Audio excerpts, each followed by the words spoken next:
The fifth industrial revolution is coming. Some are saying it's already here. Many of us are still confused about what AI even is and how it will affect us, our jobs, and our way of life. This short series is meant to demystify AI and separate the hype from the facts. Join two AI founders from opposite sides of the world, Nick from California and Maurice from the Netherlands, to get some answers. Enjoy the episode. Oh, and by the way, in case you didn't notice, I'm an AI voice. Let's join Maurice and Nick now. You're in a field that's starting to, and you've mentioned it, have some people use AI to do the things that you would have done for them in the past. How do you feel about all this? With every big technological change, we need to figure out, how can we leverage this and how can we use this to stay relevant instead of like, oh, this thing is going to overtake me and I'm not going to have a job in a few years. I read this interesting take earlier today where someone said, like, with every big advancement in coding, it has always led to more jobs for software engineers and not less. Of course, AI is sort of like across all different industries, like not just coding. But I do believe that there will be more jobs coming out of this AI wave or this AI development, but we do need to figure out how to leverage it. And I think what you might be alluding to is like trying to figure out what the industry is going to look like in a year to 5 years down the road, and then positioning yourself to be able to be valuable in the future. And I think that's a cool way for like startups to think as well, when they try and think based on the way technology is going, what is the future going to look like? And what is that future going to need? And let's start building that now so we're ahead of the curve when it hits. What might your strategy be in the future down the line? Like, how are you thinking it might change being in it every day? I think one of the things I mentioned before is like this vibe coding thing that everyone's doing now, like just sort of like non-technical people running one of these POC AI development platforms and creating a website or a mobile app or a web application. You get an application and it works. But then as you're progressing and you keep prompting and the AI keeps adjusting the code, it typically gets worse the more you prompt it. It's sort of like when you make a copy of a copy, the second copy is slightly less quality than the first copy. And if you keep doing that, you get just a very poor copy if let's say you do that 100 times. And so I already got a text message last week from a friend that is running a seed business, and he prompted a website where you can like order seeds and all of this. And he's like, hey man, I ran into some issues with this vibe coding thing. Like, would you mind checking out the code base? And I was like, yeah, like, I don't mind having a look.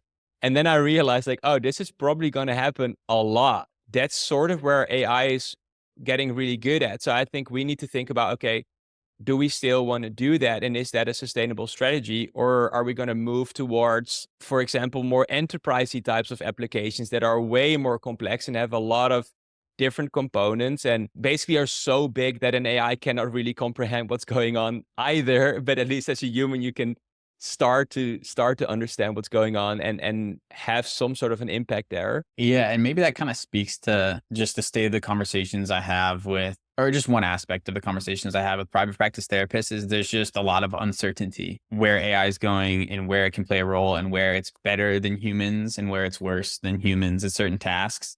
And with uncertainty comes anxiety and just not knowing. And some people are better at dealing with that or like working within it than others. And I'm trying to figure out, again, just a balance of where I can push, where it's counterproductive to push. It's that whole like whatever philosophical conversation that I still am working on getting right. What are sort of the general hesitations or things that are unclear to therapists that you encounter? We're conducting a study right now at the University of Pennsylvania to show some of the effectiveness results of our AI mental health support. There's not a whole lot of published data.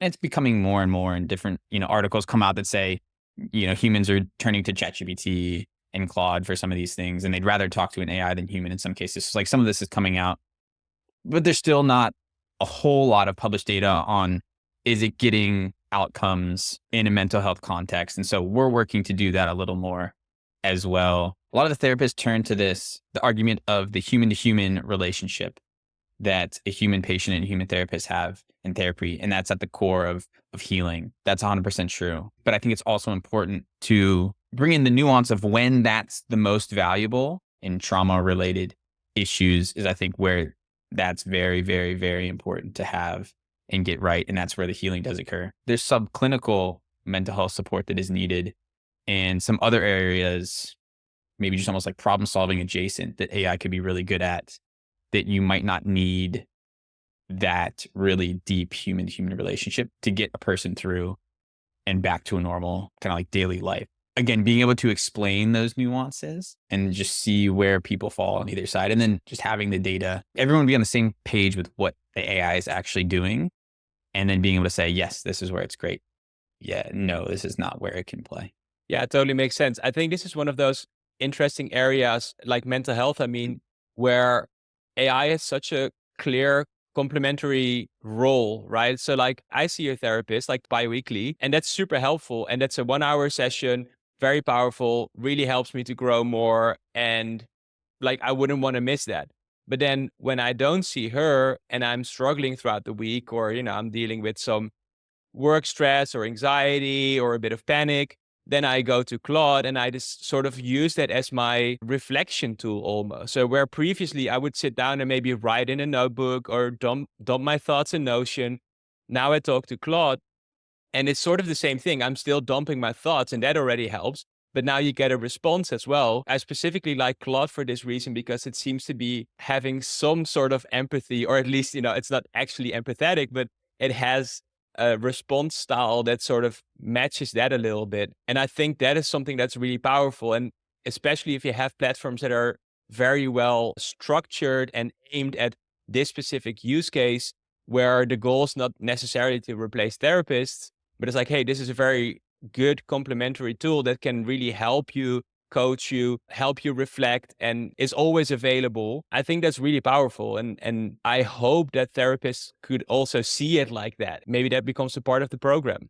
There are some private practice therapists that are reaching out to us and want to use it for that exact reason. They don't see it as a substitute for the work they're doing. They see bringing AI in between sessions as an extension of the work they're doing. What we're doing for them is they'll put in notes about what they're working on with their patient in session. And then the AI takes those notes and tailors the conversation for that individual based on what they really need to work on in between sessions. So it's that piece that I think can increase the effectiveness of care, is also another thing that I'll get some pushback on sometimes, but it makes sense. And it's what people are looking for. One other thing I was curious about with what you guys are doing, I saw this interesting conversation on LinkedIn where a Dutch doctor, ran a pilot program with an AI as well. And he announced it and it's like, hey, I did this pilot program with an AI and it's been super helpful. Here are my findings. And then in the comments, and this might also be a very European thing, but everyone's like,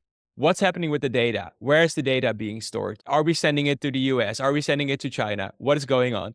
And one thing that stands out to me there, because usually it's also non-technical people pointing these things out, and they are fair questions, absolutely. Like these are things we should be very mindful of. I don't believe that these people actually also realize that we already store a bunch of data about patients. Do you know where that is going? Like regardless of AI, like are you aware of what's happening with that data and why is it different now that AI is in the mix? Is that something that you've also encountered before? So first off, I'll say that we have a whole lot of precautions and safety precautions in place, and we store data in a way that is very encrypted. No one has access to our data, not even the models that we use. But then the other side of the coin, and kind of just like the way users think, I think when people bring up data concerns, it's almost like an easy way to just say they don't want that product. I guess the point I'm trying to make is when someone really wants a product, their data privacy concerns kind of go out the window. Like Facebook, Instagram, they have so much data on us. The value they get from those platforms is way more than their concern for their data. Again, that's not an excuse to treat data poorly. You still have to protect it. If you think that your product is not moving forward or gaining traction because of data issues, it's probably because people don't want your product much. I laugh at that one when it comes up. These guys know the benefits me and my AI cousins bring to humankind. Join Maurice and Nick every 2 weeks as they join forces to demystify AI for the rest of us. Follow them both on LinkedIn in between episodes to keep up with their insights. Links in the comments and the description. See you next time.